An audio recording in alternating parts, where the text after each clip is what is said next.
Hello, everyone. Welcome back to this second part of this From Innovation to Enterprise Symposium, brought to you by the Nanyang Technopreneurship Center and the University Advancement Office. We will be hearing from the NTC alumni, Jason Lee, Amanda Tai, and Chris Fong, their entrepreneurial stories. This will be followed by a panel discussion where we will have the chance to dig deeper on their different experiences. And with these, let me introduce you to our first speaker. Ms. Amanda Tai, Head of Business Development for Dr. Anywhere. She was graduated from MSc and TIP on the 2018. Amanda heads up the business development team at Dr. Anywhere Singapore. She has 14 years of experience in client management and commercialization. And after a decade in banking, she did her master's with TIP and joined Dr. Anywhere in 2018. A small Singapore healthcare technology startup to drive B2B2C partnerships, sales strategies, and growth. Fast forward to 2022, Dr. Anywhere has become the fastest growing regional tech-enabled omni-channel healthcare company. Dr. Anywhere raised $88 million in Series C funding in August last year and has about 550 workers across Singapore, Malaysia, Vietnam, Thailand, and the Philippines, with expansions in Indonesia to come. So Amanda, the floor is yours. Thank you, Nacho. Thanks for the introduction. Hi, everyone. I'm Amanda. I graduated from TIP in 2018 and joined Dr. Anywhere in the same year, also known as DA. So I'll be sharing my screen. Just give me 1 minute. I hope everyone can see my screen.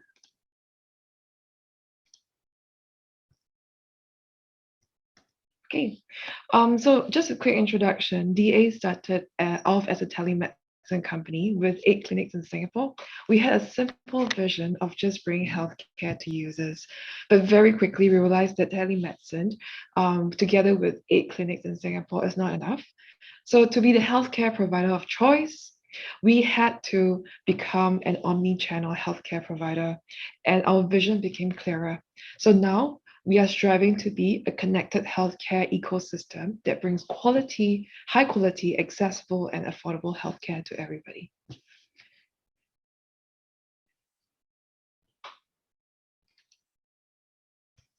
Today, we're the fastest growing integrated health tech company.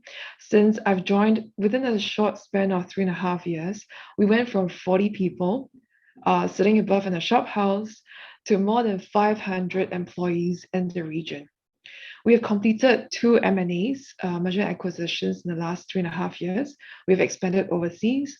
We're now in Thailand, Vietnam, Malaysia, Philippines, and we plan to be in Indonesia very soon. DA has more than 2,800 doctors and medical professionals within our network in the region. And we also work very closely with major hospitals and healthcare institutions. With over 2.5 million users in the region, I'm very proud to say that DA is the largest teleconsult platform in Singapore and Thailand. So what I'm sharing with you right now on the screen, the 5 essential pillars of healthcare ecosystem. I hope this can help illustrate better on what it means to be one integrated healthcare platform. So DA has services that actually spans across, number 1, let's start with primary care, the very obvious one where we have GP video consult services and panel network. GP stands for general practitioner. So number 2, in secondary care network, we have specialist network in our system. Number 3, we have tertiary care, which is hospital network. We also provide inpatient case management for insurers. We also provide claim adjudication and processing.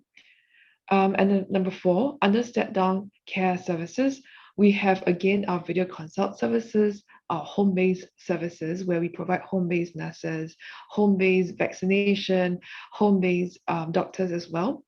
And we also have a panel network of allied healthcare partners like physiotherapists. Finally, on the 5th pillar, which is prevention and intervention, Doctor Anywhere actually has a marketplace of wellness services as well as products to enable our patients, our users to use our platform for more than just seeing a doctor today. We also have wellness programs within DA's ecosystem, which targets at chronic disease management as well as mental wellness.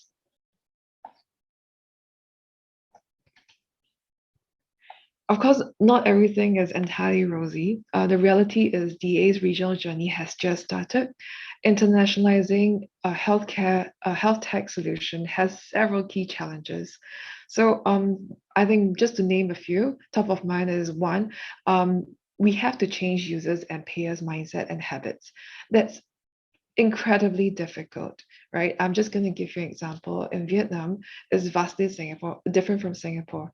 Vietnamese tend to go to pharmacies and direct to hospitals to see specialists. They don't really have a very strong primary care GP setting mindset.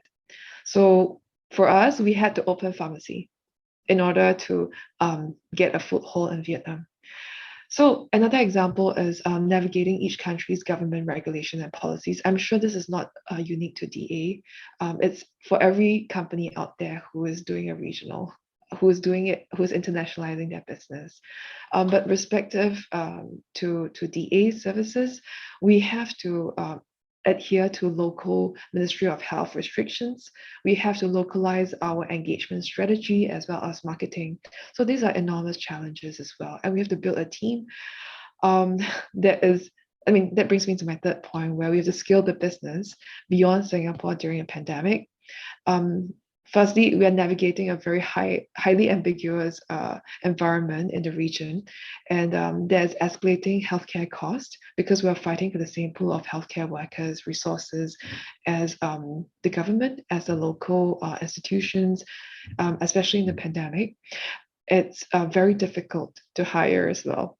And at the same time, from offshore, we have to then be able to coordinate medication logistics and then localize all these operational processes and training the people in time. So I just want to share a couple of points on how telehealth played an important role in supporting the population health during the pandemic. I mean, despite all the challenges that I've mentioned just now about how regional expansion, Singapore side, it's like we have supported the Ministry of Health and COVID-19 initiatives in three primary ways. So I'm just going to share. First, it's like, for instance, for seafarers, we also helped provide the Fit to Fly certificates. For dormitory workers, we helped provide telehealth services. And for the larger population in Singapore and the Home Recovery Program, also known as HRP, we have provided our services to reach out to patients who are COVID positive and to offer our services, not just over teleconsult, but also to supply swabbers to provide, in the initial stage of COVID pandemic, we actually provide swabbers to go to COVID positive patients' home to do swabbing.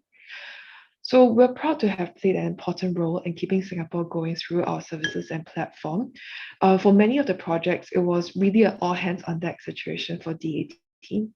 We had to pivot really fast with Ministry of Health in Singapore. And recently, we even had to build a tele-ART module in our app within 6 weeks to help ease overcrowding and to decentralize the ART load of the clinics so that the clinics can attend to patients who are in need of medical care. So I think the question is that's actually out there right now for telehealth towards a telehealth company, right? It's like, what's next for a telehealth company? Our growth did expedite because of COVID-19, because of a pandemic. We're happy to be of service to the nation. We have already we are very much ingrained right now with MOH and the way forward. I think there are many more opportunities for post-COVID for telemedicine. So I think some of the things I can share with you, Potentially, some of the developments on our end is we will be focusing on other specialized healthcare services. We already have, as it is today, we already have psychologists and counselors on our platform. We already have specialists on our platform, video consult platform, and we already provide mobile nursing and mobile doctor services. What we're going to do post-COVID is to take the opportunity to further enhance these three services. And in addition, we will be connecting to more IoT devices. Right now, at this moment, we are already synced with on-run devices, which basically provide the largest supplier of BP monitoring device in the world. And we will further enhance our platform capabilities to improve doctor-patient consulting experience. A lot of the work that we do, I'm sure our consumers will be able to feel in the years to come, in the months to come. So that's all I have to share about DA at the moment. I'll be happy to answer any questions later on. Over to you, Nacho. That's beautiful, Amanda. Thanks for sharing. I mean, I will have a straightaway question actually, because I was when preparing this symposium, I was checking your profile and I saw that you started in banking. No, so from here to DA. And working, because you were talking about the challenges around telehealth. So for me, it was like like a major leap. So how was the journey for you personally, from banking to telehealth? I just realized I'm muted. So actually, for me, when I first started in banking, I wasn't banking for 10 years. So on my 10th year, I decided that I would actually like to try and start something. And that's why I decided to join the TIP program, TIP.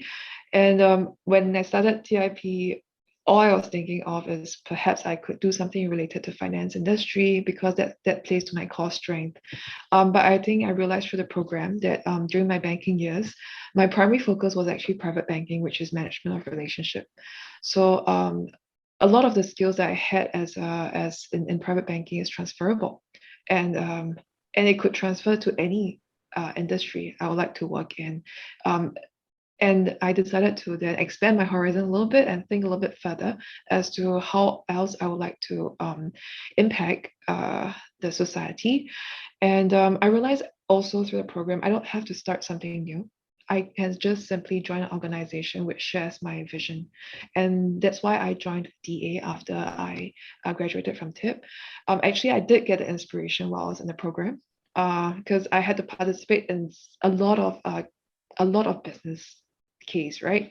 We had to iterate a lot of business ideas, working together with professor as well as actually Chris. We were on several projects together. We were the same year, and we actually participated in the same competition together with Chris. I think we participated in a startup weekend.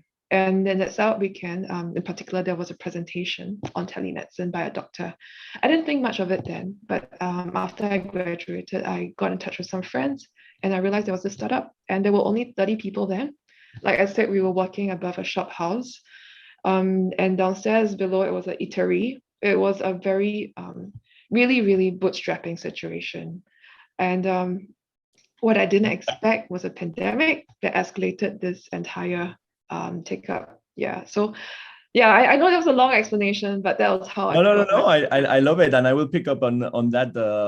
Let's move to Chris, and I will pick up on that startup weekend now that after he presents. And so I remember that one. Yeah. we had sleepless nights. Yeah. I was doing crypto stable coins. Okay, so let me introduce you first, Chris, for the audience. So here we have Chris Fong. He's a co-founder of Fee50. He's also from the 2018 class for TIP. He's co-founder and chief strategy and innovation with Fee50 and spearheading co-farming as a new world model to disrupt and democratize the $159 billion contract farming industry, with a mission to make sustainable, profitable, and smallholder farming commonplace. And after spending 12 years in corporate technology process reengineering, risk and controls across multiple financial institutes, Chris left GIC to take up the TIP program in 2017. And after that, he co-founded Stablecoin that he just mentioned, actually, a stable cryptocurrency project under Techstars and innate trust to automate greenhouse gas reporting and verification with blockchain under Entrepreneur First, both of which failed, but I'm sure he learned a lot of things there he could share now. And Chris then co-founded 350 in 2019 and now happily claims he's a farmer. So in this downtime, Chris is a handyman at home, entertains his wife and his two boisterous boys, reads and dreams about going back to diving one day. So over to you, Chris. And thanks for the introduction. Hello, everyone. My name is Chris Fong, co-founder of 354. I'm just going to share my screen right now. Let me see if you guys can see it. Yes, we can see it. All right. Okay, cool. So I'm just going to dive into it. So we call ourselves 354. If any of you are familiar with the Jack and Beanstalk story, then you would know that there's a giant in the clouds that goes 354 farm. So we're in the business of co-farming, and our co-farms are, called 354 farms, obviously inspired by Jack and Beanstalk. Let's move on. Excuse me. Okay. So 80% of food that Asia consumes is produced by smallholder farmers. 65% is going to retire in the next 15 years, and traditional farming is simply not profitable enough for the next generation to attract the next generation. And I think not many people know, agri-field graduates have some of the lowest employability. Topping it off, there are no breakthroughs in AgTech today or even over the horizon that can replace smallholder farming entirely. So bringing up smallholder efficacy and profitability through modernization is key to feeding 8.5 billion people by 2030. However, smallholders all face a common set of problems: high capex and limited knowledge of modern farming, lack of scale, and being squeezed by middlemen. For them, multiple solutions solving parts of their problem is not good enough. What they need is a true value chain solution. So 354 is pioneering digitalized, standardized farming in ready-to-farm modern farm spaces called co-farms.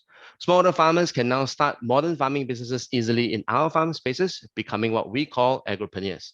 So think central kitchens for smallholder farmers with support for first cycle working capital and guaranteed offtake.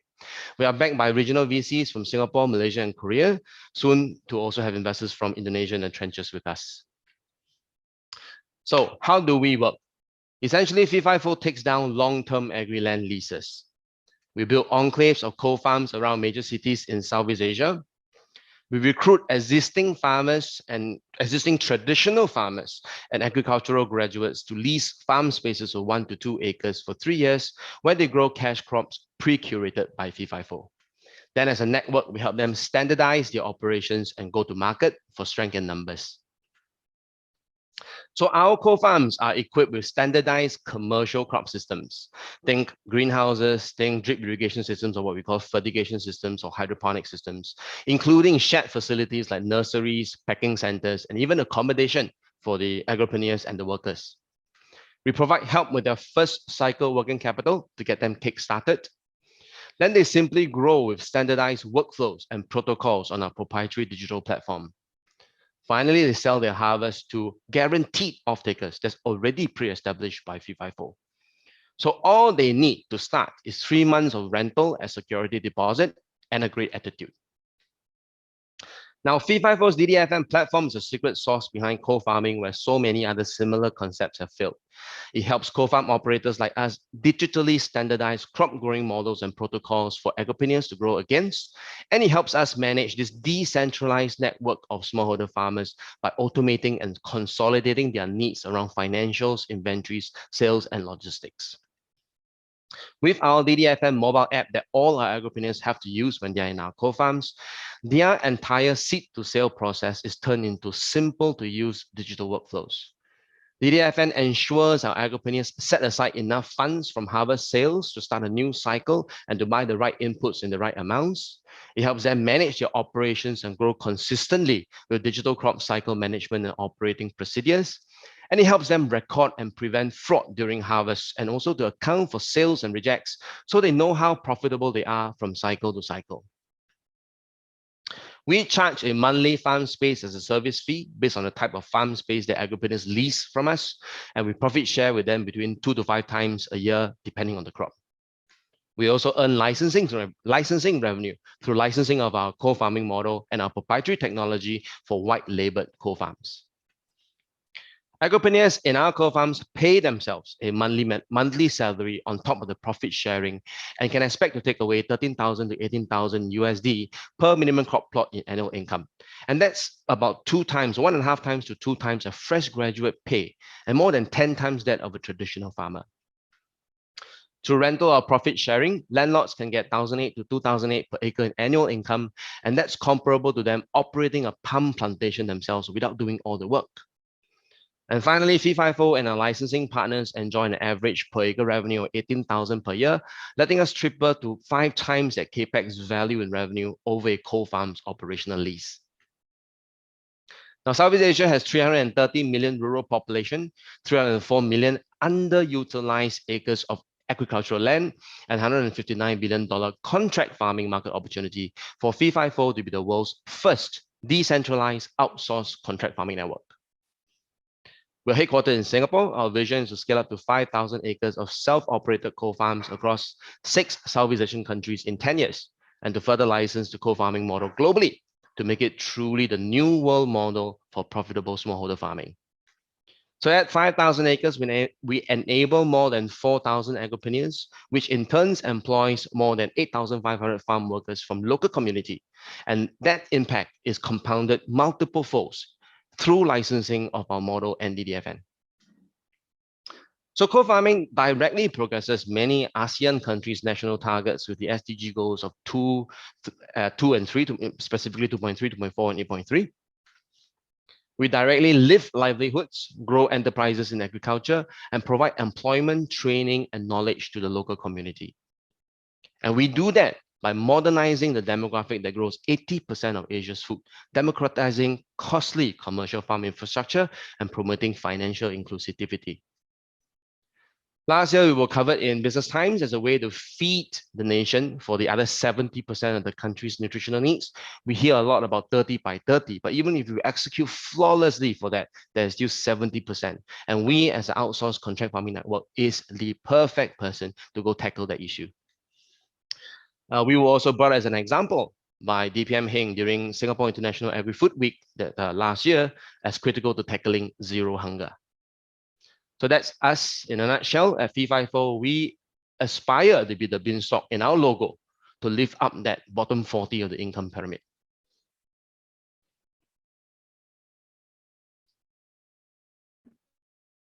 Thanks, Chris. And similarly as well, you mentioned before that on this startup weekend, I mean, you were working on the stable coin, right? So how was this? How did you find the drive and the transition from Innovate Trust IO to farming?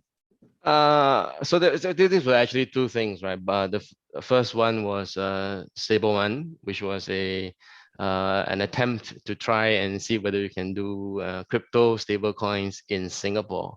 Obviously, back then it was too early. Everyone was basically mocking at us, saying that, yeah, I know, who wouldn't want to be a central bank? So that didn't quite work out.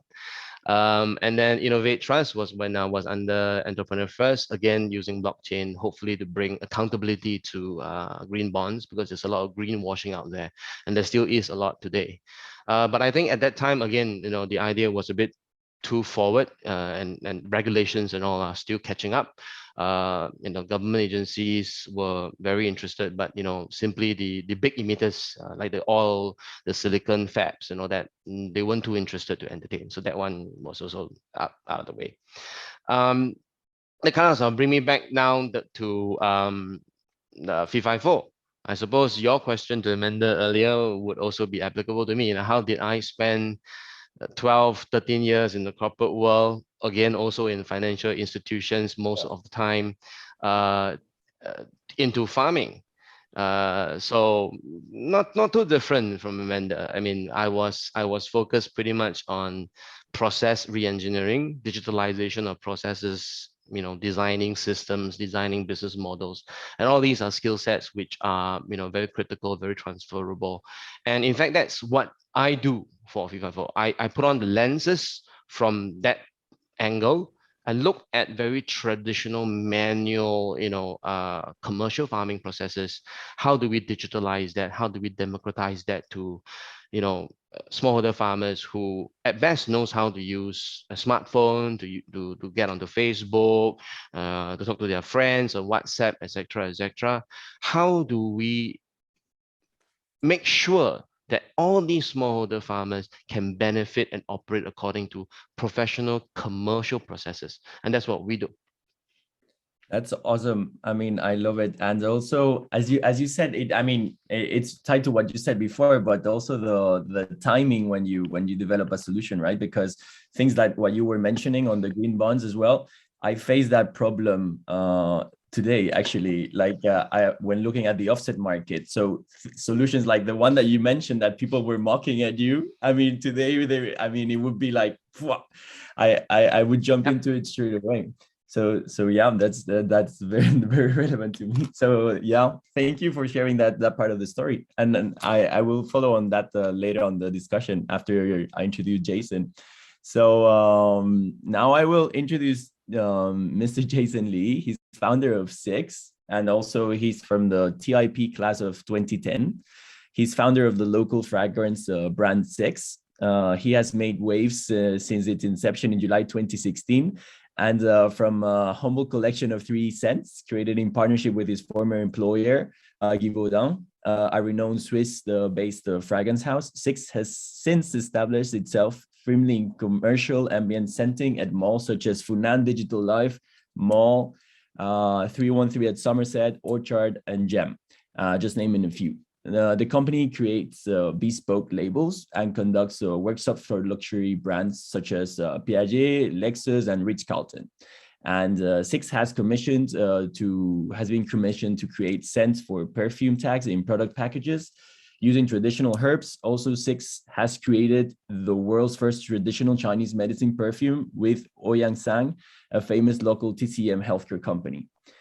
Jason gives back to the community by donating and raising funds for the community chest, and collaborated with the Singapore Association for Mental Health to raise awareness on mental health and wellness. So the floor is yours, Jason. Thanks, Nacho. And hi, everyone. I'm Jason Lee, the founder of Scents by Six, a homegrown perfume label. You can all call me the Perfume Man. As an alumnus of NTU TIP program, I'm honored to be here today. I love to use fragrances to tell stories, to connect with people, and build relationships. Well, in entrepreneurship, it is important to be able to do all that. So today, I hope to be able to make sense of humanity. Well, it shouldn't be entrepreneurship for humanity. In fact, to me, entrepreneurship is humanity. So we are here to build people, and our people will then build the business. I'm all about perfume. So if you pass by my outlets at 313 Somerset or Bugis Junction, you may catch a whiff of our signature scent. This is a very important fragrance for me, my career, and my life. Well, in 2016, during winter, I traveled to Hokkaido with my then girlfriend. And everywhere we walked to, we could smell hints of Japanese lavender, green tea, cedar wood. It was also embracing and romantic. And I just wanted to remember and bottle these emotions and memories. So when I came back to Singapore, I recreated all these scents and contained them in a perfume bottle. And then I knelt down and presented the scent as a gift, and I proposed. Now that then girlfriend became my wife, and this scent was the reason why she said yes. And I certainly hope that this is not the only reason why she said yes. This became our wedding favor, and encouraged by rave reviews, I then launched myself into this perfume business. So now, as a father of 4 and an owner of 4 outlets, I'm still very much in love with this scent. Calming, soothing, and fulfilling. This is the scent of love for me. What about the sense of humanity? what do you think the sense of humanity should smell like? Can you also describe it with 3 words? Now, this is exactly what I do with my corporate clients. With 3 words, I will customize a scent around them. And the next thing I'm going to tell you might just go against what I've learned in NTU. And it is something that we hear a lot, passion. So here at TIP, I heard it on the very first day on the first lesson.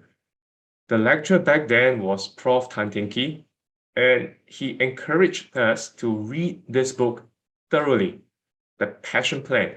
I'm not too sure if this is still part of the curriculum, but when entrepreneurs say that their business is their best passion, how true do you think this is?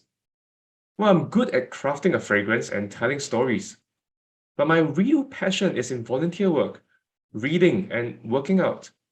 And that may come as a surprise to some of you. Well, the truth is, not everyone is fortunate enough to practice passion in your profession. So, what keeps me going on? The past 2 years have been exceptionally tough. Would you give up when it's tough, especially when you have no passion in what you do? Now, successful entrepreneurs like Steve Jobs, Bill Gates, Elon Musk, they all have one thing in common, a great vision. They're all visionaries. Setting a sight clearly on your ultimate goal, your vision, your end goal, is very important. And before you take the first step onto this journey, we need to understand one thing. Why are you doing it? What is your purpose? Now, I mentioned that I loved doing community work. When I first started, I often conducted scent workshops for the less fortunate. There was this old lady, with severe dementia. Her name was Madam Tan. No expressions, grumpy, very bad-tempered. And she couldn't remember anything and was just slowly fading away. We wanted to create a unique scent for her based on her life experiences. Now, her family told me, Jason, Madam Tan used to go to the temple with her then husband to offer incense on Sundays. She loved making pandan cakes, and her favorite drink was kopi o gosong. So I came back, I put all these smells together very carefully, and I allowed her to take a whiff. What happened was priceless. Her eyes widened. She welled up and she blurted out the name of her deceased husband. She was crying. And when I looked around myself in the room, her family were all in tears. After such a long time, she finally remembered, and memories flooded in for this old lady. It was then that I realized why I'm doing all this work. I found my purpose: to heal emotions, to preserve memories, and bring people together. And there must be a reason why you are good at what you do. Purpose in life. Now, why I started this journey is important. My end goal is even more important. The pandemic has restrained us from touching others physically, but we can still impact others by touching them emotionally. Last year, we launched a new scent, Hikaru. This scent has a special meaning for me. It was created together with youths suffering from severe depression from the Singapore Association of Mental Health. What's the secret ingredient? Yuzu. Yuzu triggers emotions of joy and happiness. And after smelling yuzu, the youths felt calmer. They all had less episodes of depression, and overall, they were all happier. Hikaru, it means to shine in Japanese. And that's exactly what we set out to do. To be the light and to let them shine. So we want to touch lives, not physically, but mentally, emotionally, empathetically. A mentor once told me, Jason, to taste success, we need to have a plan. But more importantly, he says we must be open to different tastes. That means we need to have a good appetite for changes, to be adaptable in our plans. Sense by Six was given special mention in Parliament last year. It was quite an honor. Minister Iswaran, he highlighted how our company remained adaptable despite tough conditions and challenges by taking on new digitalization strategies. And this really helped us in pivoting our business and our operations, and we managed to pull through a difficult year. But I didn't do it alone. We did it together with people around me, not employee 1, 2, 3, but real people. Success is not evaluated by our revenue and profits. Success is how much our people have gained and grown during their time with us. Now, why do you think my brand is called Sense by Six? Well, there's one saying, hexagon is probably the strongest shape, and so far I've covered 5 P's or 5 points so far. Finally, here's my 6th point. Looking back, we have a perfume, passion, purpose, pandemic, plan. Now, you as a person is way above the rest. What do you stand for? Why are people attracted to you, to what you say, to what you sell? How do you want your family, your loved ones to remember you? Now, you may be a business person, but are you all about the business and less as a person? Now, I hope that you can remember, all 6 P's, but if you can only remember one, I hope this is the last one. So, as a person, smell good, do good. Thank you. Thank you, Jason. I'm trying to put out here. It's not yours, but I also support. I also have my handcrafted perfume, so I will be very looking forward to trying one of yours actually. So Yes. you touched on 2 things that I loved actually, and then you mentioned as well, entrepreneurship is humanity, which is a bit of the topic for today as well, and as well as the storytelling. But can you tell me about that feeling when you just say like, scents and perfumes are my thing. I'm going to become the perfume man. So I'm going to take that leap. So can you tell me a bit that journey, the beginning of that journey? So to be honest with you, I stepped into this industry by chance. Right after graduating from TIP, I started my own business. It was actually, dealing with, this window tints for buildings, for cars. And unfortunately, I was cheated by my partner. I lost a lot of money and I needed to start afresh.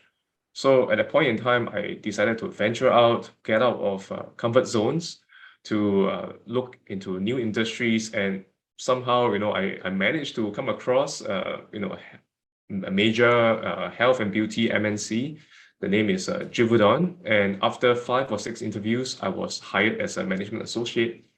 And then, in 2 years of training, we went through a daily regime of smelling trainings and also evaluation tests. And that's how we become better in what we do. So in Givaudan, we make fragrances for brands like Tom Ford, Diptyque, Jo Malone, etc. And we also serve clients like Unilever, P&G in relation to your consumer products, your shampoo, detergent, your fabric conditioner, etc. So this is really a very, very exciting industry because, moving forward, we will be employing even more intelligence and technology in the production of fragrances, in uplifting moods, etc. Yeah, this is amazing, and I would take the opportunity also to invite back Chris and Amanda also on how you find your purpose actually when because we were talking about the pivoting. I mean, you all started in a complete different place where you are today. So in the end, how do you find that drive and that purpose? Chris, if you want to start there. Yeah, sure. I don't know. I mean, I think we all probably heard of stories of founders, I'm struck by lightning and, and Yeah. either a light bulb. I mean, I'm not sure whether that really happens for everybody or if anybody at all. I mean, on hindsight, I suppose it always does seem that way. But I do recall the journey that we've been through quite clearly because it was also particularly painful. It started with, me and my co-founder all being kind of in the right life stage, and we started talking about what can we do together. Him being Malaysian and having family in the agricultural space, he was, really passionate about food security. He was really passionate about agriculture, and he kind of proposed the idea. So why don't we do something and look into whether or not, we can do anything in agriculture? My immediate response was, no way.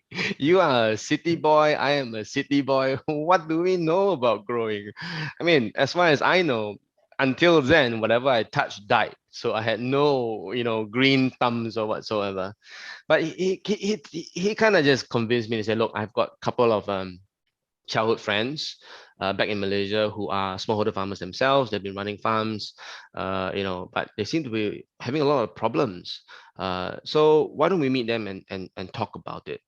So what we did effectively was to spend about 4 months flying to Malaysia almost every other month. And each time we are there, we'll get an Airbnb. We'll lock ourselves in for 4 days in a row. We literally don't step out. We will order food in and all that stuff. And then the whole purpose was to really drill into why, what are the challenges they were facing? Why did they, for 4 or 5 times started new farms, new locations, new investors? We have seen those crops, they had no problems growing. Then why is it always like a consistent cycle where it started off really, really well, first 2 harvests going really great, 2 maybe 3 years into the running, farm starts to get some problem and eventually they shut down. So that was when we really, identified and realized that smaller farmers, the issues that they face, throughout the entire value chain. What were the solutions out there and how did it help? How did it not help? And we realized that, hey, what they need is really something that looks at their problems from their angle and how to solve it as a value chain. And that's really what inspired co-farming. And from then, I think, as we started doing what we do and we see the good that we are doing this, we see, people, the agripreneurs that join our space, saying that, oh, this is what they needed. Workers, who has been bullied all the time in the agricultural industry, being happy with the conditions they are working at. You start realizing that, hey, we are doing actual good. And passion grows day on day. Purpose grows day on day. Yeah, it's good, and I'm learning a lot today, also from our previous speakers, how this enabling people and how being focused towards people and for good, it's fueling and powering the growth of the business. That's for me the takeaway for my personal takeaway for today. And in your case, Amanda, so what's this the same question actually, so your passion and how you so similarly I would say. I think I would say that I have to say, for me, every year that I stay in DA, I'm driven by different reasons. The first time I joined DA was because I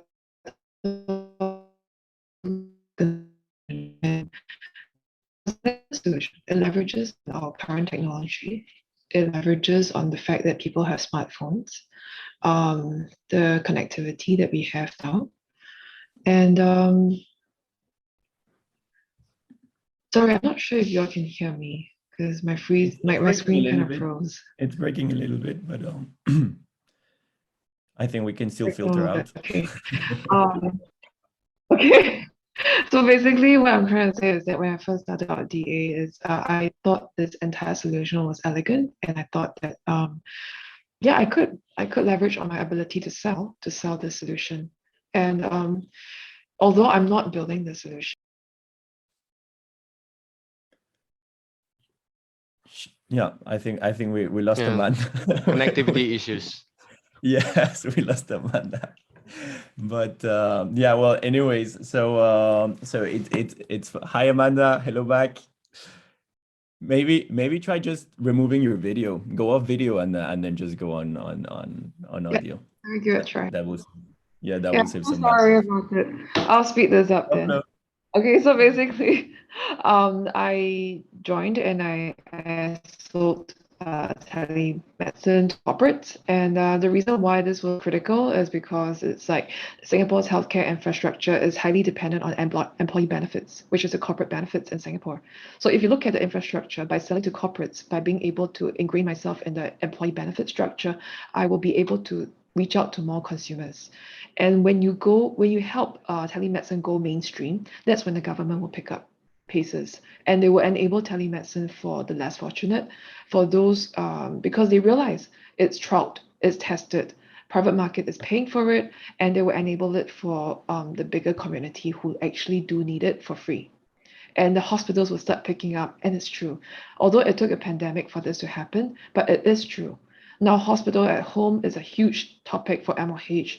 Decentralization of hospital care for primary care setting is a huge topic as well. And yeah, so I'm glad to have played a small part in this process. That's so the good thing about the three of you is that as you said, Amanda, at the beginning when you started, is that you don't need to actually start your own business. You could also join an organization that shares your vision, and I think that is awesome, because sometimes we just go crazy like yeah, I need to start my business, I need to start my business, I need to start my business, but there's an option to find already existing projects out there like Six or FIFO or DA that you could already feel identified with and jump there. I wanted to ask about this, like how you mentioned also COVID. How was it for you personally? If you want Jason to start with, and then we go with you, Chris. How do you thrive through COVID? So thanks, Nacho. I think COVID certainly impacted all of us during the past 2 years. And initially, I think when circuit breaker started, that was really the real challenge, because we had a lot of uncertainties based on our B2B fronts and our retail fronts. Our corporate customers, the hotels, are not paying us, but our retail rental obligations are still ongoing. So how then are we able to, make payments make sense? And the cash flow, to be honest, this is really something that we were really concerned about. But thankfully, what we had was great support from government. And moving forward, we were also cushioned by a lot of support from IMDA, ESG, in relation to the grants that were available to all of us to pivot, to digitalize. And not forgetting there's this temporary bridging loans that we all benefited from to maintain a healthy level of cash flow. That's nice. I didn't get any of that. It's not too late, it's extended. Okay, I'll go. Yeah. COVID was amazing, but it's also particularly painful. It's amazing because we realized just how possible it is to work everybody remotely. I built my farm remotely. Last Tuesday was the first time I stepped onto the land that we leased for 21 years and we built a farm on. And it was just simply amazing what you could do. Painful because everything was more expensive, workers was hard to come by, everyday regulations change. It was hard to do BAU business, but I'm happy that things are slowly getting better. You're awesome. I think you both, I mean, you're the three of you are super example. So, well, okay, I need to close because of time, but I'm sure that we will continue this conversation. So with this, we will wrap up this second panel. And yes, now we have a break, and I will also give my duties of MC away. So hope you enjoyed and that you learned as much as I did. So thank you for joining.